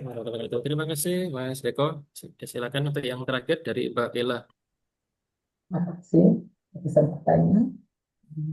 Mohon maaf, suara saya agak terganggu. Kalau kurang jelas boleh disampaikan ya. Baik, saya akan menyampaikan kami terkait isu belum adanya pemanfaatan media sosial Instagram sebagai sarana penyuluh agama Kristen di kantor Kementerian Agama Kota Tegal. Saya mengambil isu ini berdasarkan karena penyuluhan yang selama ini dilakukan masih bersifat tatap muka atau konvensional. Data atau fakta pendukungnya belum tersedianya akun resmi Instagram penyuluh agama Kristen kantor Kementerian Agama Kota Tegal. Kegiatan penyuluhan masih dominan atau tatap muka. Yang ketiga, potensi Instagram sebagai media bimbingan dan penyuluhan Kristen sangat tinggi. Yang keempat, digitalisasi penyuluhan sudah menjadi prioritas nasional Kementerian Agama. Ya, keterkaitan isu dengan Smart ASN belum dimanfaatkan media sosial khususnya Instagram ini sebagai sarana penyuluhan agama Kristen di Kota Tegal menunjukkan bahwa nilai-nilai dalam konsep Smart ASN seperti adaptif terhadap teknologi, inovasi dan aktif, dan responsif terhadap kebutuhan masyarakat belum sepenuhnya terimplementasi. Karena sebagai ASN, kita semua dituntut untuk melek terhadap digital dan mampu menghadirkan pelayanan publik yang relevan dengan perkembangan zaman. Dampak isu tersebut adalah belum dimanfaatkannya media sosial ini dalam penyuluhan agama Kristen. Dalam terbatasnya jangkauan informasi kepada umat, khususnya generasi muda yang aktif di dunia digital, rendahnya inovasi dalam pelayanan keagamaan, serta belum tercapainya peran penyuluh agama sebagai smart ASN yang adaptif terhadap teknologi. Dan solusi yang saya angkat adalah untuk mengatasi ini adalah membuat akun Instagram resmi agama Kristen Kota Tegal sebagai sarana penyuluhan digital, kemudian melatih penyuluh agama dalam literasi media sosial, serta membentuk tim pengelolaan konten yang aktif dan konsisten. Selain itu, penyuluhan lapangan perlu didokumentasi dan diunggah agar dapat menjangkau lebih banyak umat secara daring, dan kolaborasi dengan gereja, sekolah, atau komunitas juga penting untuk memperkuat konten dan keberhasilan programnya perlu dievaluasi secara berkala dengan indikator media sosial yang jelas. Terima kasih, demikian pemaparan saya. Baik, terima kasih. Demikian pemaparan dari kami kelompok 2. Mohon maaf atas hal yang kurang berkenan dan terima kasih atas perhatiannya. Assalamualaikum warahmatullahi wabarakatuh.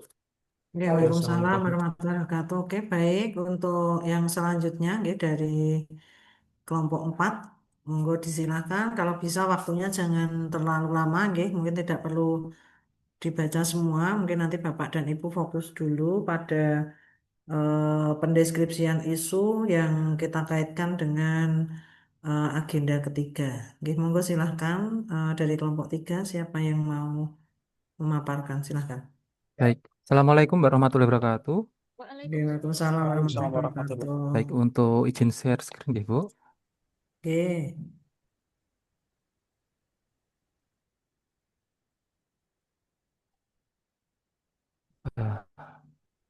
Baik, yang sebelumnya untuk sebelumnya saya ucapkan terima kasih untuk waktunya. Kami dari kelompok 4 ingin mempresentasikan isu Smart ASN yang sudah kami rangkum. Untuk yang pertama, mungkin kita cepat saja. Yang pertama dari Bapak Misbahul Munir akan menyampaikan dari hasil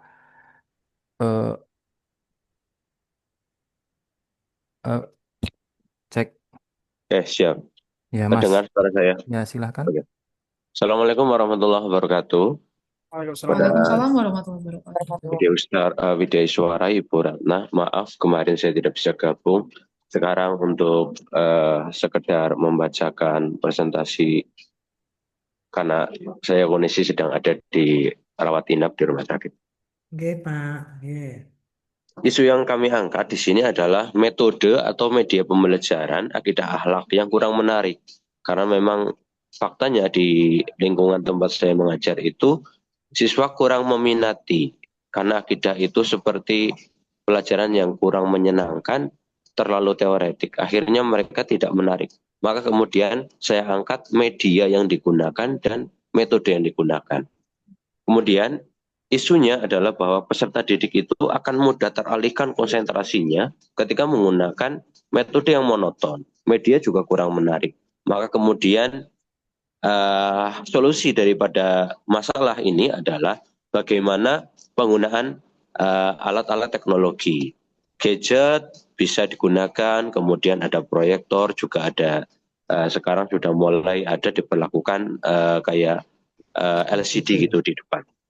Kemudian etniknya, digital etniknya adalah bahwa gadget digunakan itu hanya untuk KPM. Ketika tidak, maka harus dikumpulkan karena ada semacam kotak pengaman gitu. Jadi siswa itu tidak bisa bermain gadget sembarangan.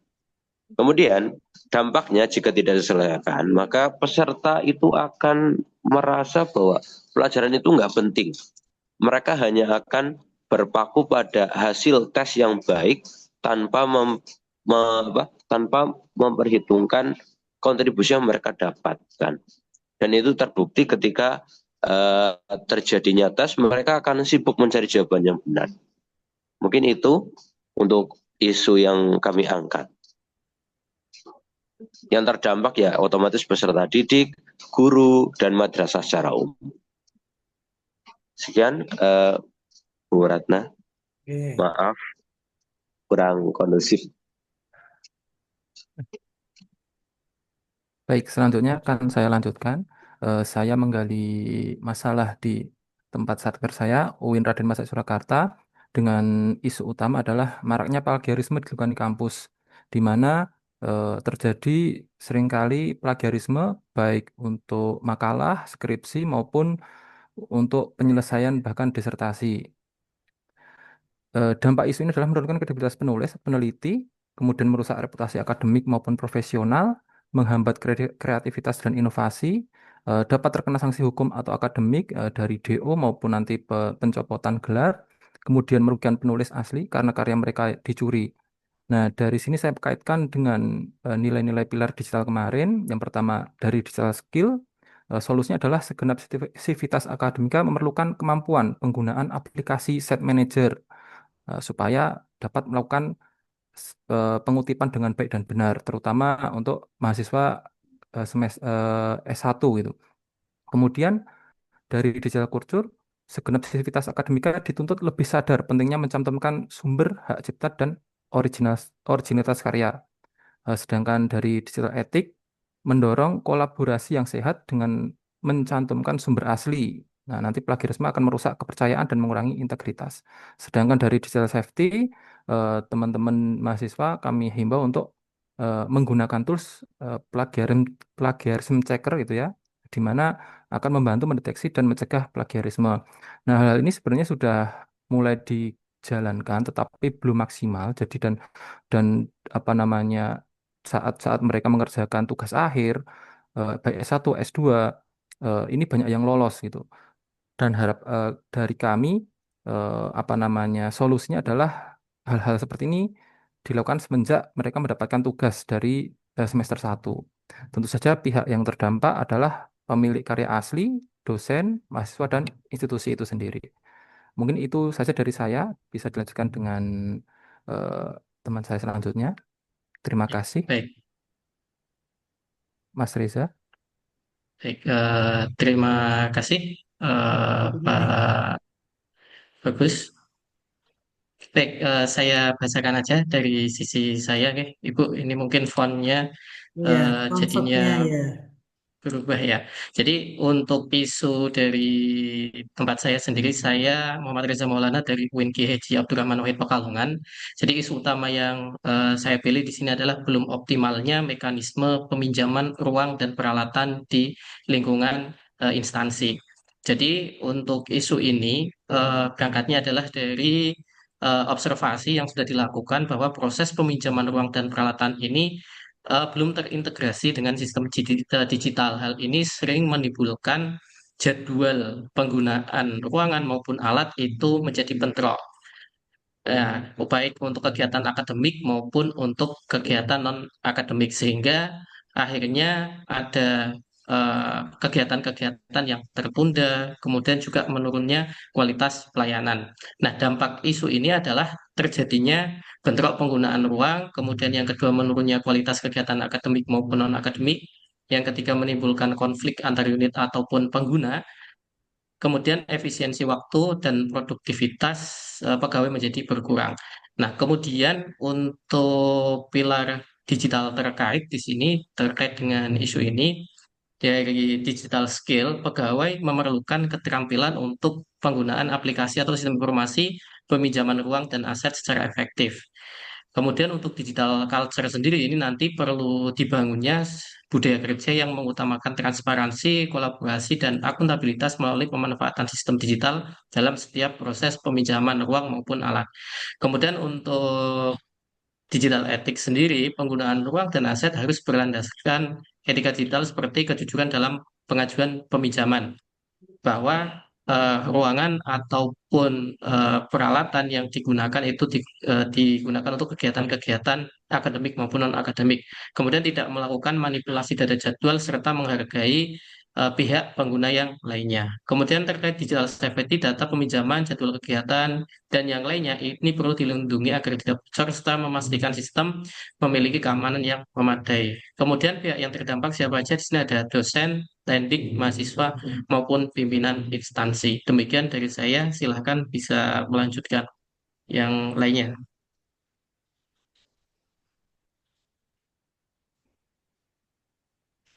Silahkan Pak Muhammad Halwani. Baik, terima kasih. Izin menyampaikan Ibu. Saya Muhammad Halwani dari KUA Wanayasa, Kantor Kementerian Agama Kabupaten Banjarnegara. Isu yang saya angkat adalah kurang optimalnya layanan publik yang ramah dan responsif terhadap perkembangan teknologi. Hal ini mengingat bahwa di KUA sendiri sudah ada beberapa layanan yang bersifat online seperti pendaftaran nikah online. Itu pun belum dilakukan secara optimal. Kemudian ada juga tawaran untuk pelayanan-pelayanan yang bersifat digital yang lain seperti legalisir buku nikah online ataupun rekomendasi nikah online.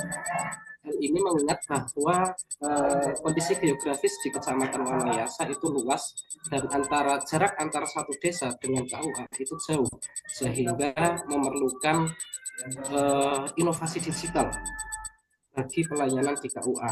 Dampak dan pihak yang terdampak yang pertama adalah masyarakat. Masyarakat harus mengeluarkan biaya transportasi dan kehilangan waktu, terutama bagi warga yang berdomisili jauh dari KUA untuk mengakses layanan KUA.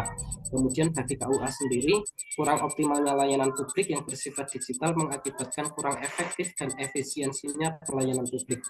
Kemudian pilar digital terkait dari sisi digital etik, KUA harus mampu menjaga kerahasiaan data, integritas informasi, dan harus mampu berkomunikasi kepada masyarakat, baik melalui secara langsung ataupun lewat sosial media, harus secara santun.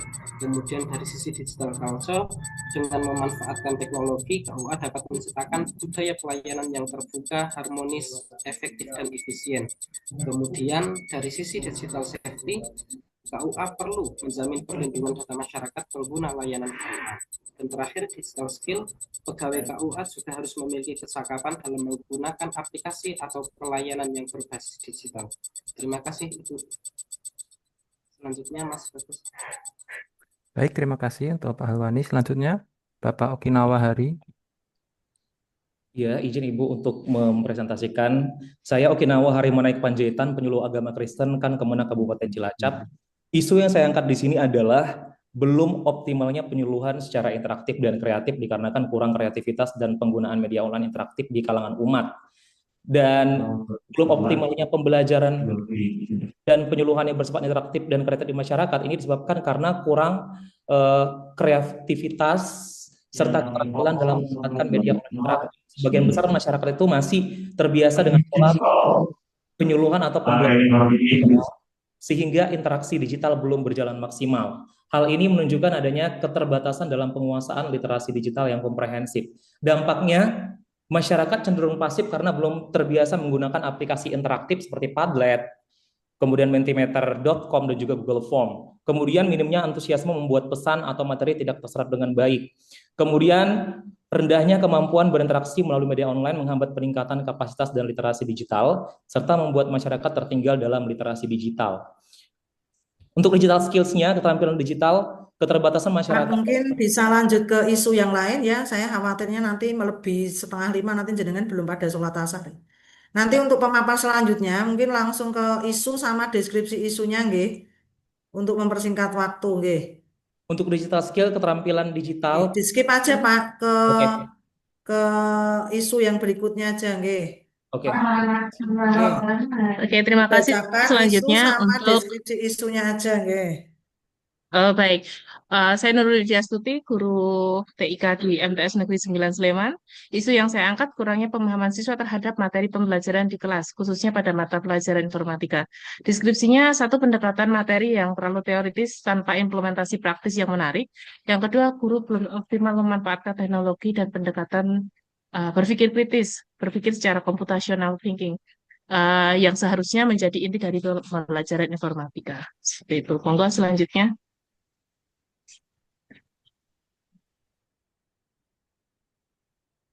Baik, Pak Sahlan silahkan. Oke, oke. Oke, itu yang ada di KUA Paguyangan, kurangnya kemampuan digital dari para pegawai. Di sini ada beberapa pegawai yang baru, termasuk dari P3K, namun belum bisa menggunakan aplikasi elektronik yang menggunakan TTE dari Srikandi atau fungsi kafe. Ya.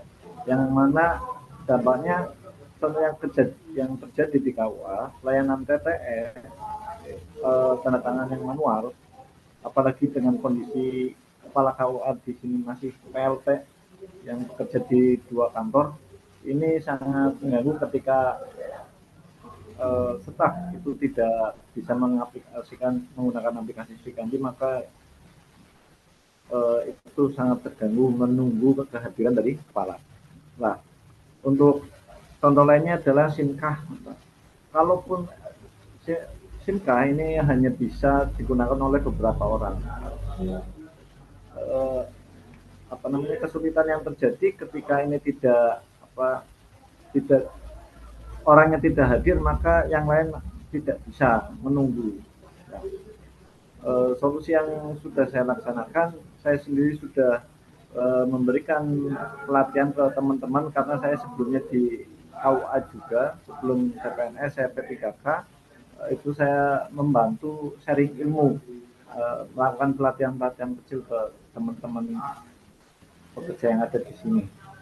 Mungkin itu saja dari saya.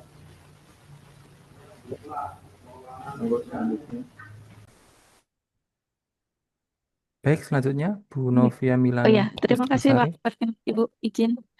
Saya Novia Milan Pustikasari dari Guru PJK di Min 2 Boyolali. Isu atau yang saya ambil itu metode atau media pembelajaran POK yang monoton. Deskripsinya isu yaitu kurang optimalnya digitalisasi penggunaan media audiovisual dalam metode pembelajaran PJOK. Mengandalkan ceramah dan praktik fisik saja saat di lapangan. Hal ini berdampak pada berkurangnya variasi pembelajaran, kurang motivasi siswa, dan ini bersumber dari wawancara dengan teman sejawat, atasan, dan siswa madrasah. Terima kasih, Ibu.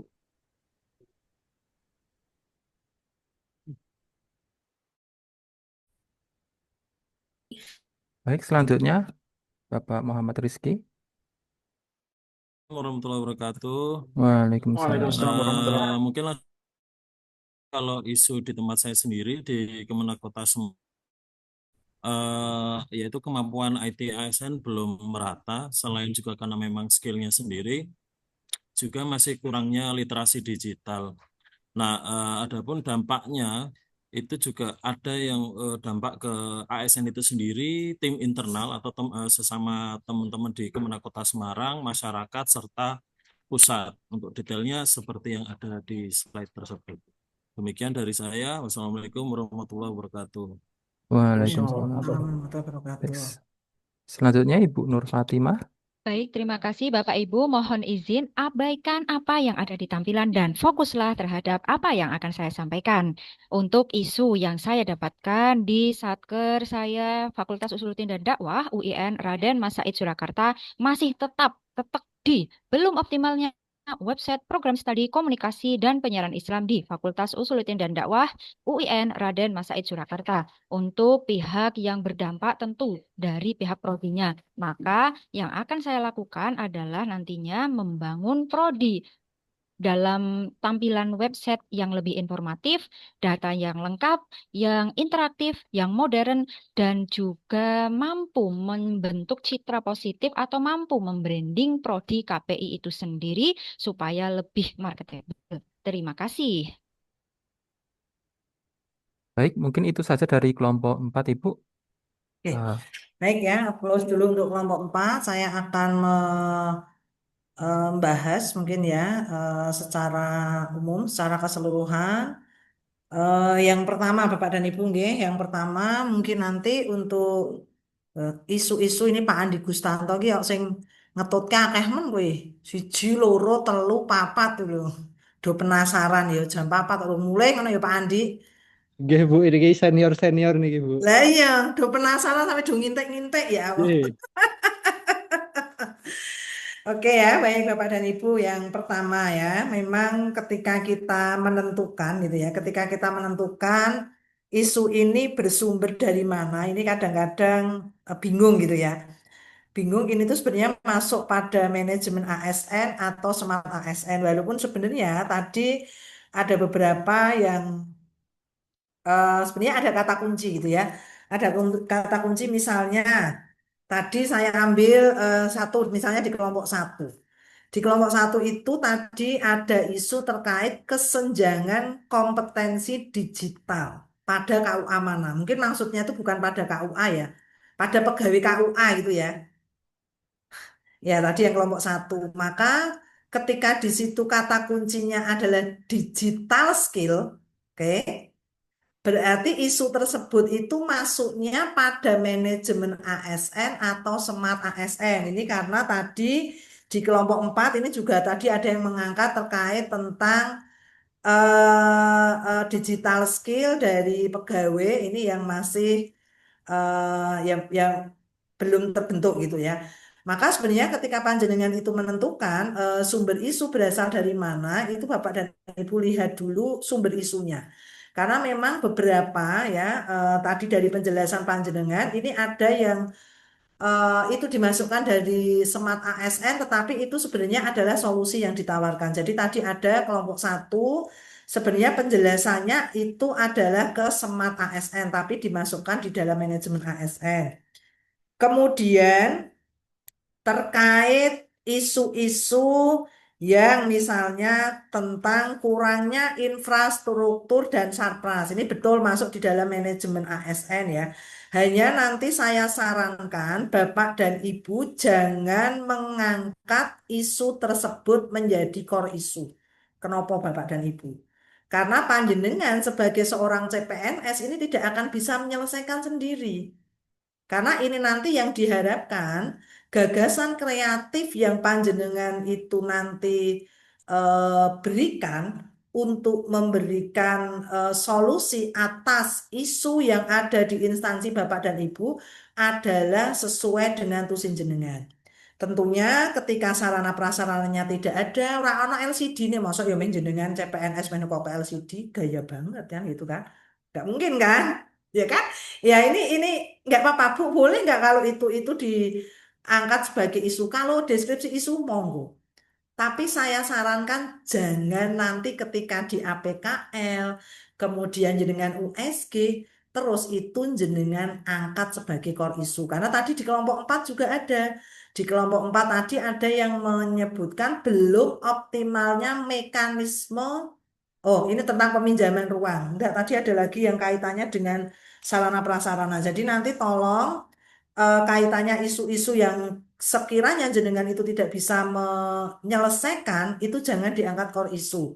Termasuk di kelompok 3. Di kelompok 3 itu tadi membahas terkait tentang kurang disiplinnya gitu kan. Kurang optimalnya termasuk tadi kurangnya sarana prasarana ini juga diangkat. Apa daya kita gitu ya sebagai seorang CPNS terkait misalnya ada pegawai yang nggak disiplin terus jenengan ngopo sing mbok lakoni kira-kira apa? Ya, kalau jenengan mau bikin sistem misalnya jenengan Pranata komputer, oke lah itu bisa ya. Tetapi kan tetap nanti eksekutornya jenengan nanti dibikinkan SK dan seterusnya kepada mentor. Maka nanti perlu dipikirkan ya Bapak dan Ibu ketika Bapak dan Ibu mengangkat sebuah core isu itu dipastikan bahwa gagasan kreatif itu nanti jenengan yang melaksanakan. Ini saya kata kunci. Jangan sampai jenengan itu cuma ngekei gagasan sing nglakoni wong liya. Nek sing nglakoni wong liya mengko sing mengaktualisasi nilai ASN berakhlak boten jenengan. Padahal sing jadi sasaran peserta latsar itu panjenengan semuanya. Maka nanti perlu jenengan pikirkan betul bahwa gagasan kreatif itu nanti aktornya jenengan sendiri. Tentunya karena aktornya jenengan sendiri, hal-hal yang terkait dengan tadi kurangnya sarana prasarana, kayaknya tidak bisa jenengan lakukan, ya ora usah diangkat dari core isu. Oke, kemudian berikutnya ya tadi penjelasan di kelompok 2. Kelompok 2 itu sebenarnya penjelasannya sudah cukup bagus.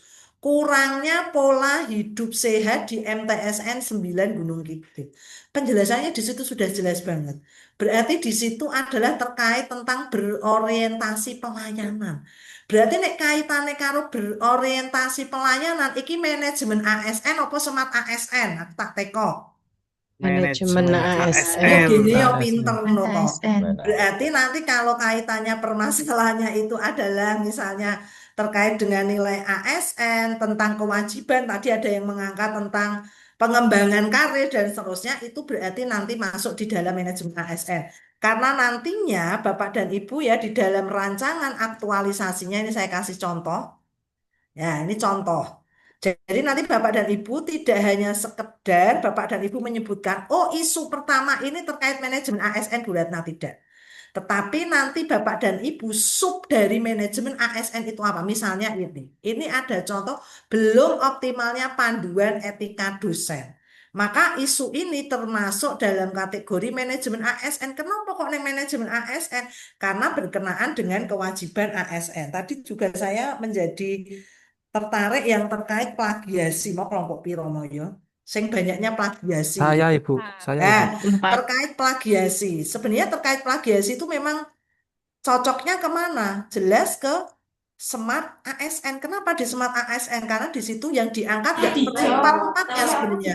Tetapi Bapak dan Ibu bisa fokus satu. Karena ketika kita berbicara plagiasi, itu adalah lebih fokus pada digital Etik. etika.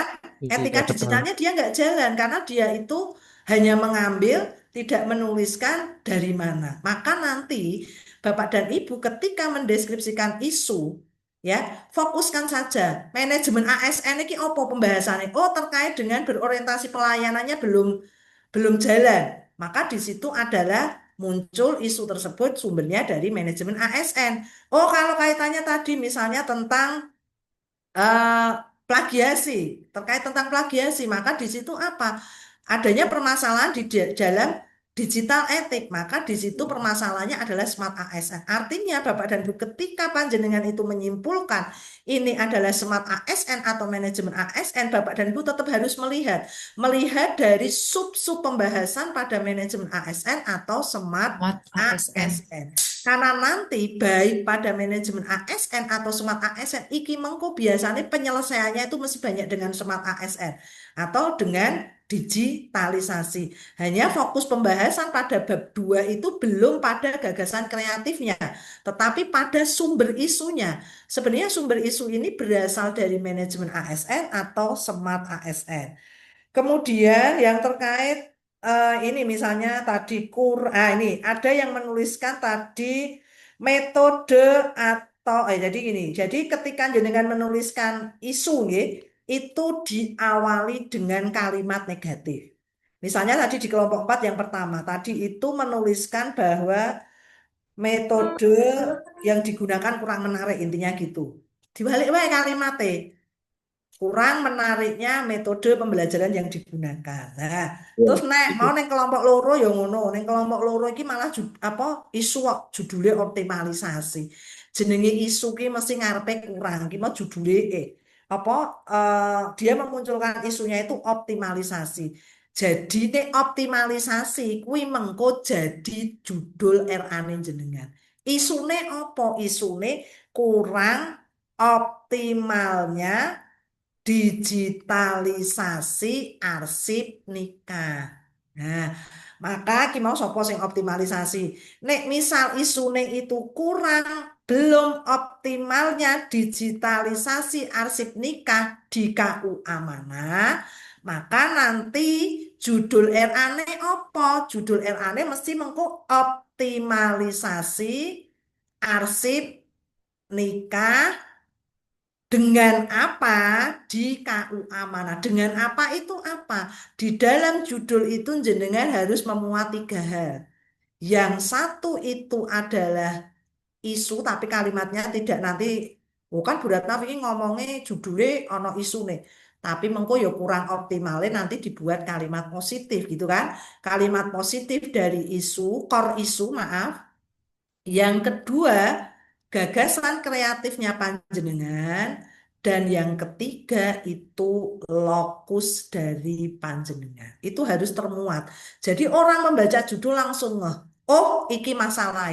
Oh, iki sing meh dilakoni. Ning ngendi? Nah, itu nanti harus Bapak dan Ibu tuangkan ya di dalam judul rancangan aktualisasi. Maka Bapak dan Ibu nanti hasil latihan kita di kelompok ini ya Bapak dan Ibu nanti ketika Bapak dan Ibu menuliskan di RA, jadi di dalam deskripsi isu itu nggih, Bapak dan Ibu menuliskan 3 hal sama persis dengan Bapak dan Ibu ketika mengerjakan tugas kelompok ini. Hanya nanti bedanya nggih, Bapak dan Ibu mungkin ketika Bapak dan Ibu nanti eh, di tugas individu ini Bapak dan Ibu nanti tidak hanya satu sumber isu. Bisa jadi karena masing-masing orang itu adalah 5 isu, nggih. 5 isu, maka nanti Bapak dan Ibu masing-masing individu, nggih, akan bisa melakukan pendeskripsian isu, nggih, yang tentunya sumber isu itu bisa berasal dari Smart ASN atau dari manajemen ASN. Baik, Bapak dan Ibu, nggih, ini karena waktu, nggih, mungkin saya eh, lanjutkan, utamanya untuk kegiatan sinkronus yang kedua, nggih, Bapak dan Ibu. Untuk kegiatan sinkronus yang kedua, nggih, Bapak dan Ibu, nanti Bapak dan Ibu, nggih, saya akan menjelaskan khusus yang di individu atau di LK5, Bapak dan Ibu. Jadi kemarin saya menyampaikan bahwa pada LK kelima ini Bapak dan Ibu ini sebenarnya Bapak dan Ibu ini sudah memiliki eh, apa ya, prototipe ya, prototipe untuk Bapak dan Ibu menyusun yang namanya rancangan aktualisasi. Maka nanti Bapak dan Ibu monggo silahkan Bapak dan Ibu nanti akan mendeskripsikan 5 isu.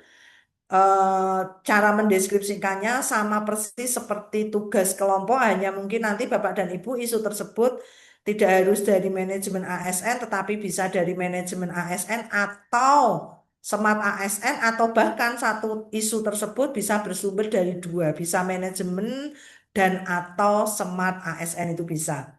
Kemudian nanti berikutnya Bapak dan Ibu langsung membuat penapisan isu nggih dengan APKL, nanti dari 5 ketemu 3, dari 3 di USG ketemu 1, kemudian dilakukan analisis fishbone.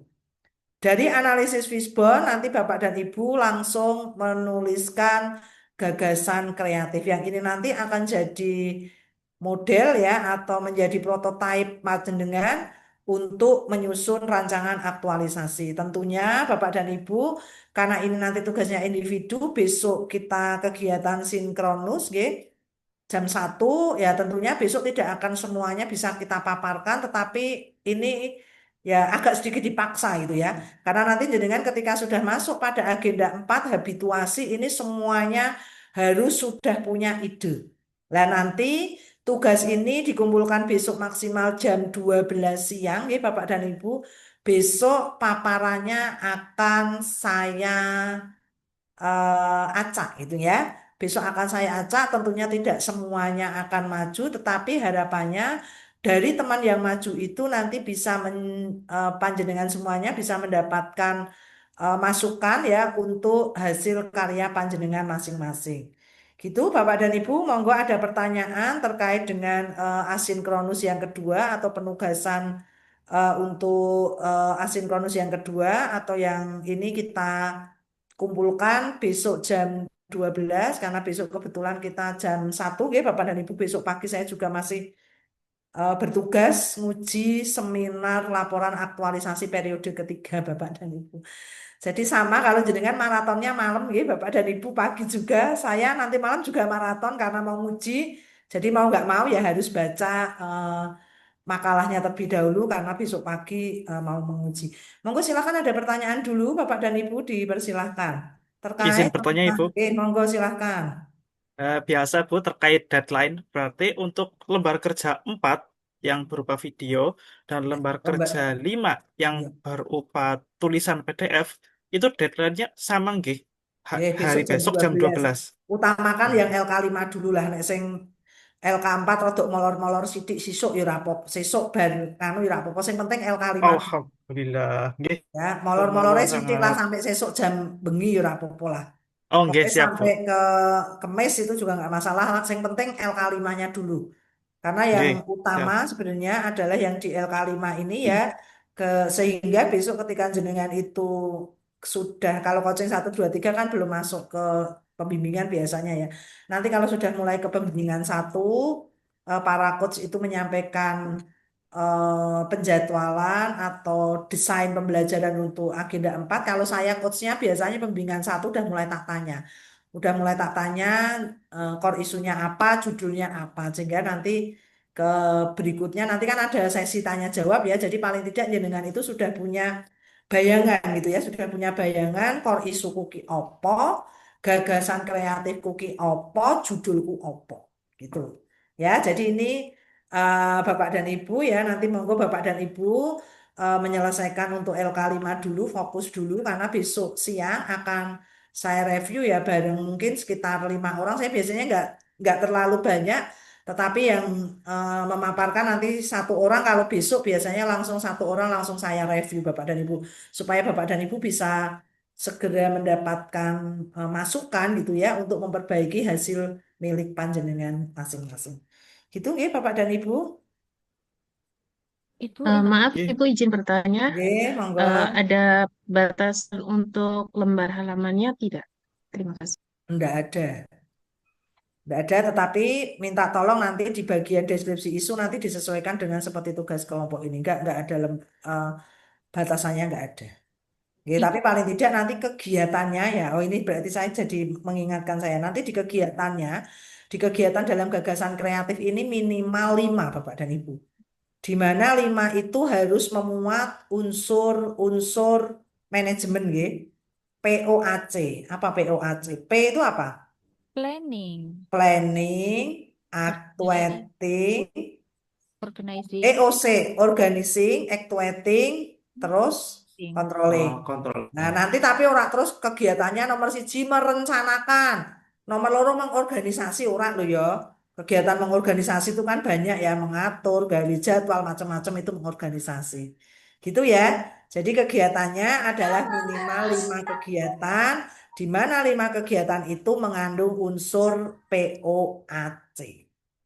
Itu Bapak dan Ibu, kalau sudah cukup, karena sudah jam 16.21, ini yang muslim juga, saya juga belum sholat asar ya Bapak dan Ibu.